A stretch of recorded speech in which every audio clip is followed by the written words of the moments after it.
వైనాడ్ జిల్లాలో కొండచర్యల ప్రమాద బాధితుల కోసం సురక్షితంగా ప్రాంతంలో కాలనీ నిర్మిస్తానని కేరళ ముఖ్యమంత్రి పినరయి విజయన్ తెలిపారు. సాధ్యమైనంత తొందరగా వారికి పునరావాసం కల్పించే ఏర్పాట్లు చేస్తామని తెలిపారు.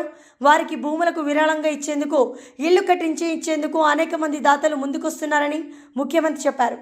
అలాంటి వారి నుంచి విరాళాలు సేకరించి బాధితులకు అందించేందుకు హెల్ప్ ఫర్ వైనాడ్ పేరుతో ప్రత్యేక ఏర్పాటు చేస్తున్నామని ఆయన తెలిపారు. కొండచర్యల ప్రమాద ప్రభావిత పిల్లల చదువులకు అవరోధాలు కలగకుండా విద్యాశాఖ మంత్రి చర్యలు తీసుకుంటున్నారని తెలిపారు. సీఎం డిజాస్టర్ రిలీఫ్ ఫండ్కు సెలబ్రిటీలు, రాజకీయ నాయకులు సహా చాలా మంది నుంచి విరాళాలు వస్తున్నాయని సీఎం తెలిపారు.